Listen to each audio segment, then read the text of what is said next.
This is Detective Reed, 27th Precinct. I'm rechecking on a Caucasian female, age 26, a blonde hair, blue eyes, about 5 feet tall, 98 pounds. Name is Delia Reed Ryan or Sheila Brown. Maybe no identification, possible suicide. Yeah, I'll wait. Oh, I do not want to do this. I do not want to sit here and worry about that girl or be afraid for her. I do not want to be sorry for her or think what I said or I didn't say that could have sent her off to...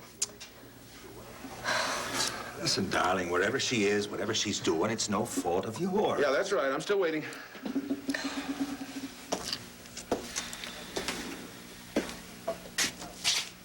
Oh, hi, Jack. Anything new? No, not a thing. Bob's been on to the morgue, and we've been calling the hospital every hour or so, but there's been no trace of her yet. Sorry. We all are. Come on, sit down, darling. Where's Mary? She took Ryan home right after the show. I said I'd stop by for any late news. What do the police have?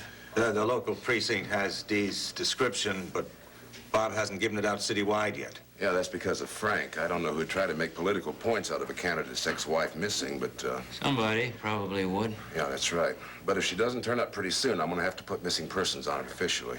Yeah. Yeah, all right. Okay, I'm at Ryan's. The number is 555-2628. Okay, great. Thanks a lot. I'll call back if there's anything. You completely ruled out the possibility that it might be one of Delia's tricks? No, not completely, no. No, but it's becoming less likely every minute, Jack. Al Pagano called me this afternoon after going over Delia's files and all the notes he had taken out of sessions with her. And he didn't find what he was looking for, which was some sort of reference of another place she might go or a situation that would become an alternative for her instead of being with the Ryan family. What he did find was a renewed sense that she's become less and less in touch with reality. Her lying is compulsive, and her own self-worth, apart from the Ryans and Pat, is about zero. Al's feeling strongly that she's ready to self-destruct.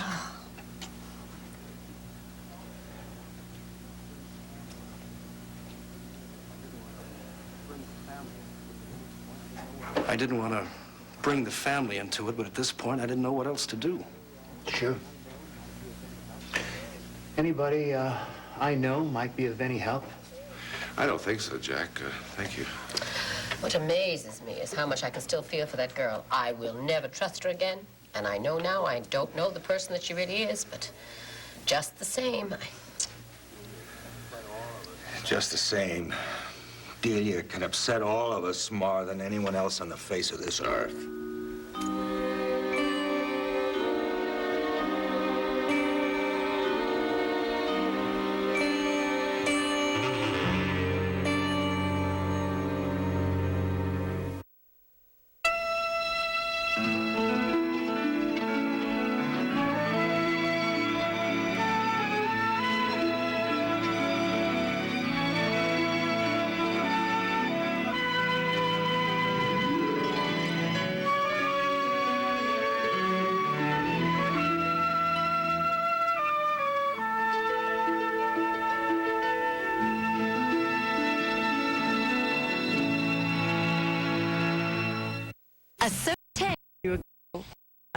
Socially.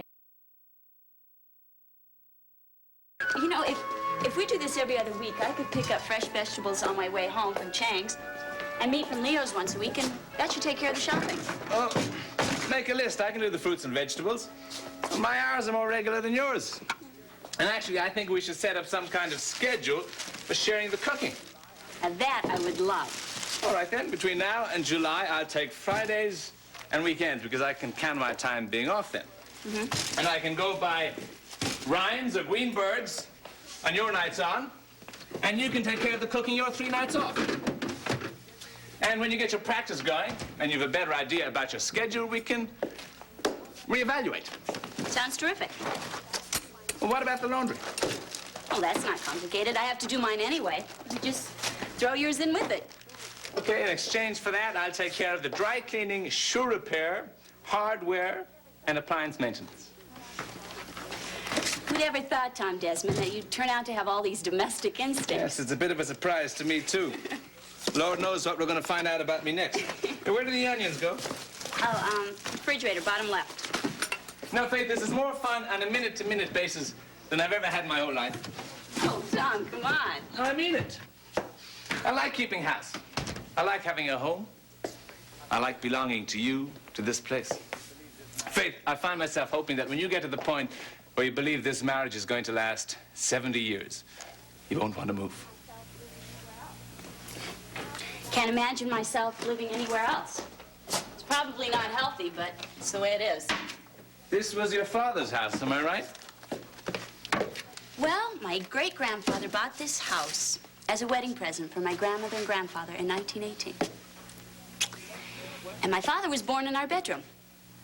He lived here, worked here, died here.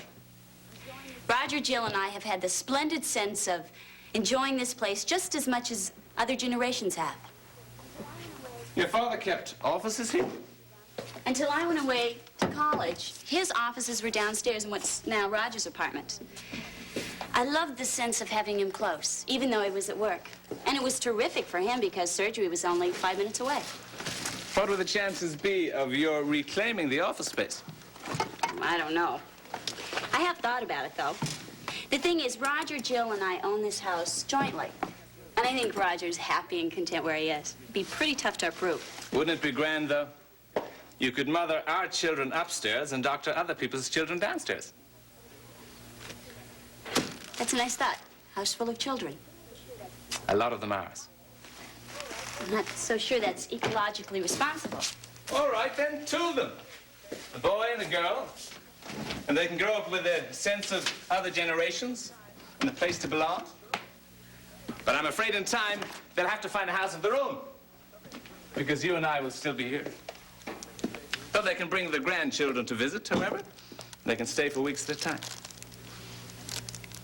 Hey. What's the matter? Tell me. That frightens me.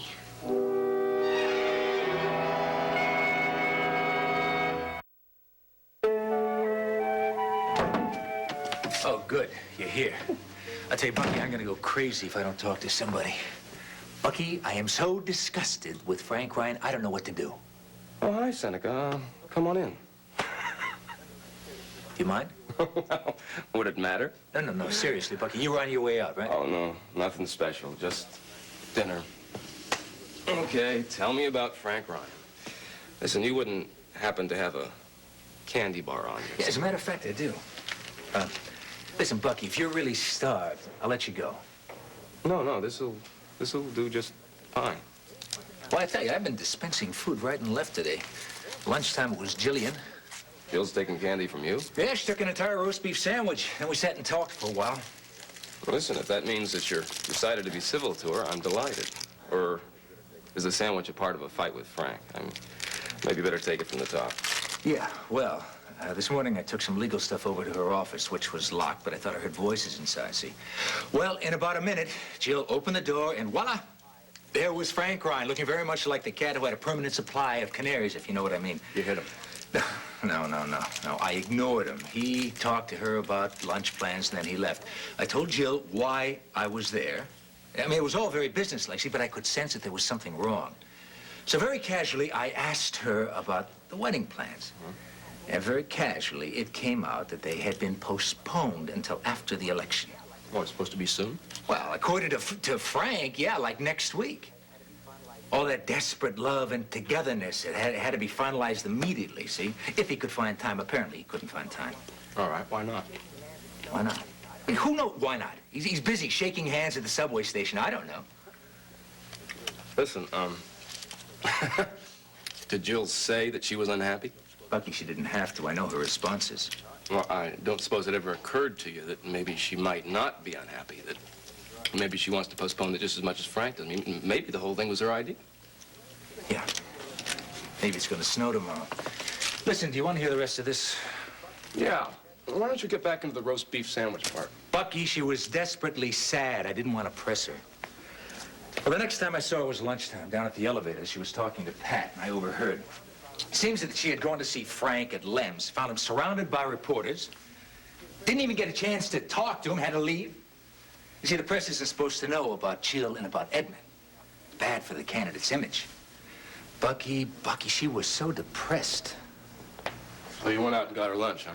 Yeah, we made a truce. I mean, I am so angry at Frank, I can't keep up the fight with Jill.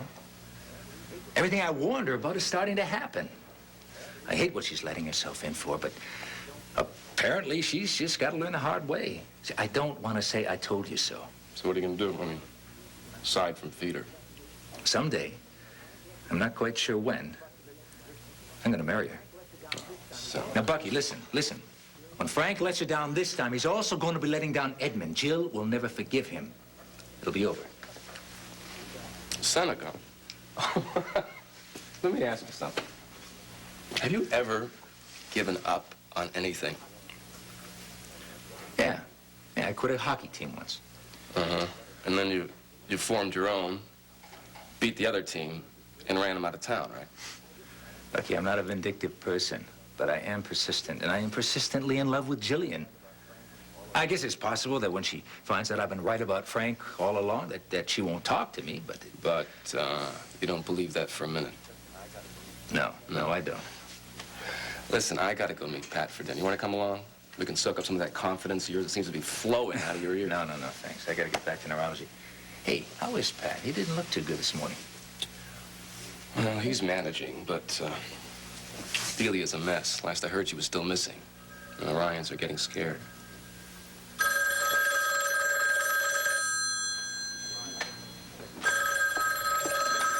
Ryans, Detective Reed. What?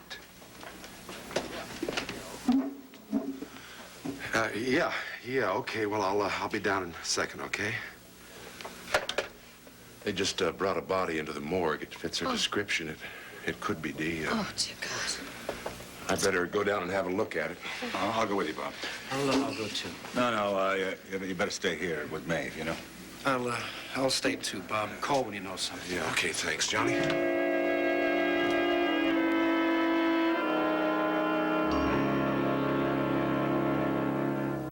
In the spirit boutique outside, totally warm and gives light a $15 value free. But call right now and we'll give you 2 Snuggies and 2 book lights for only $19.95. Call 1-800-731-9377. Remember, call now and get an additional Snuggie and book light. Just pay processing and handling. Call 1-800-731-9377.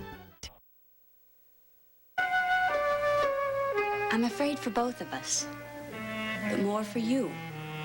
That I'll make too big an investment in you and in the marriage, and in the end it won't work. Yes. And it scares you when I go on about kids and grandchildren and all that. Yes. Because, Tom, I do care. So much. All right, Mrs. Desmond, listen to me a minute. Lord knows you haven't let me go into this marriage with any misconceptions, you know? You've been relentlessly honest about your feelings about me and the possibility of this not being a permanent situation. Yes, And you have said that you care about me and about us, I do. and that you will give it your best effort. I will. So you're in the clear. There's no need for undue concern or guilt, All right. especially if you haven't changed your mind about caring and effort, because I truly believe we're going to come through together. I hope we will. But it's just when... I know. When I go on about grandchildren and that. All right, well, I'll make a promise not to overwhelm you with plans for the Desmond dynasty if you'll promise me one thing in return. What? Continued honesty, positive thoughts for 1 year. Till after the immigration is straightened out. And if at the end of that time things aren't going well and you want your freedom, I promise to get myself out of your life with all due grace. You can count on that. All right. Thank you. Well, what's so funny? You know, I just realized why I was feeling so sad. The thought of ever being separated from you. It's a terrible thought, and it's one that you shouldn't dwell.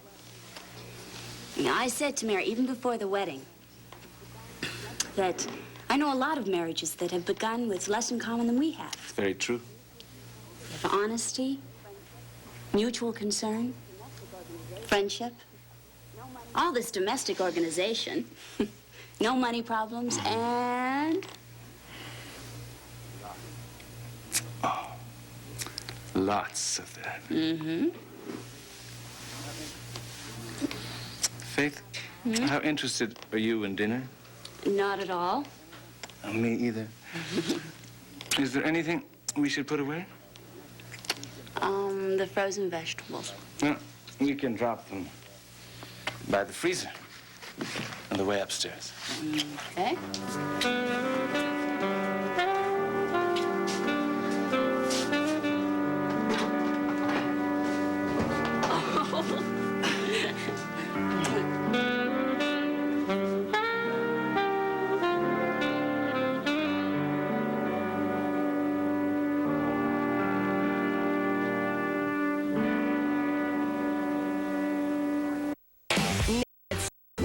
They're smart. Let's go! Offer applies with enrollment in Triple.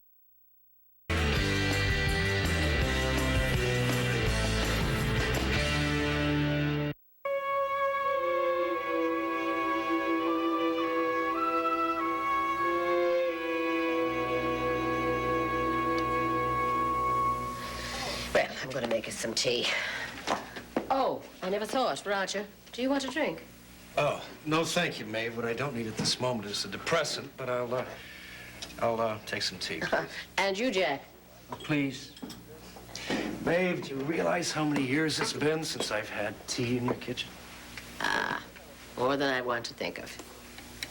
You know, Roger, I don't know if anybody has said this to you, but I want you to know that John and I are both very grateful to you for your help in this. And for being such a friend to Patrick this past winter. Well, I'm not sure that I deserve thanks on either count, Maeve. Well, we feel very differently about that, and so does Patrick. I only hope that Delia understands how much of... Do you really think she's hurt us ever? Maeve, I don't know. Oh, when I think of it, I get so furious. And at the same time, I feel so sad. May I suggest that we set aside the subject of Delia for a few minutes? There's someone else I've been wanting to talk to you about, only Johnny's always around. Oh, who's that? Siobhan. Ah, Siobhan. She's still in jail? Oh, yes. John sent her the fine money, but she mailed it right back. She decided she was going to serve the sentence on principle. Siobhan, mind you, has gotten herself involved with a teacher's strike. Yeah, I heard something about that. I'm pleased to say that the last letter I got from her at least sounded like she was beginning to come to her senses, more or less. I can't get a fix on her. Siobhan? Huh. Well, Siobhan, as my mother, God rest her soul, would say, is one of the wild ones. She's the baby of the lot, you see, and I think it was all a bit too much for her. I mean, besides John and me, she had a couple of extra sets of parents. There was Kathleen and Francis, and then there was Mary and Pat, and everyone had their own idea about what was best for Siobhan. But Siobhan was born with a very great sense of what was best for herself, and she spent 19 years asserting herself, especially with Mary. Truth is, this house was never big enough for the two of them. Yeah, so I gather. She was the despair of the sisters at St. Aloysius. And Father McShane, who had her in the rectory maybe once or twice a week on a regular basis. Of course, at the same time, I always thought that she was probably the most religious of the lot. She got into a bit of trouble babysitting when it turned out that she was baptizing all the children of our Jewish friends. What? You're kidding. No, I'm not. I think she may have been, but I'm not. The Rosenbergs and the Feldmans and who else? Let's see. Oh, yes, the Cohen children, as I recall. She lined them all up in a row, baptized them right out of the tap water. Little Dale Rosenberg told his mom, and Myra called me the next morning. She said, as much as I love Siobhan, would you please persuade her to lay off the religious indoctrination, as it were?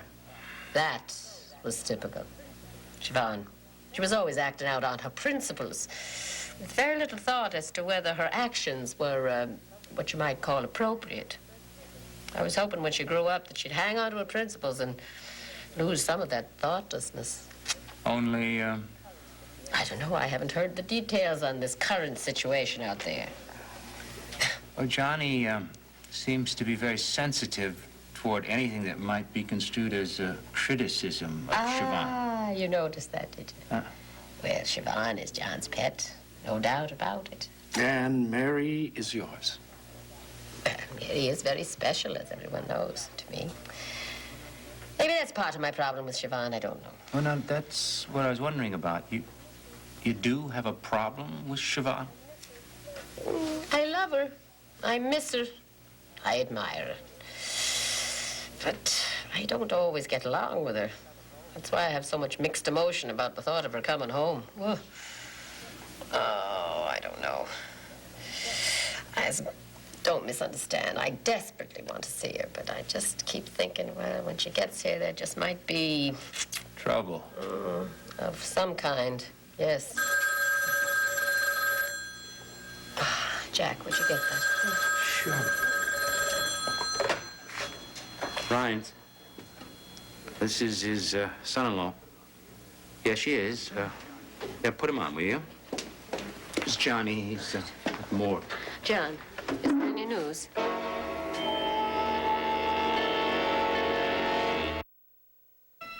Sometimes it's sugar, sometimes it's spice, but breakfast in bed is always satisfying. Every weekend, get your fill with back-to-back episodes of Beverly Hills 90210 and One Tree Hill. Breakfast in bed, 7 a.m. to 2 p.m. every Saturday and Sunday, only on SoapNet.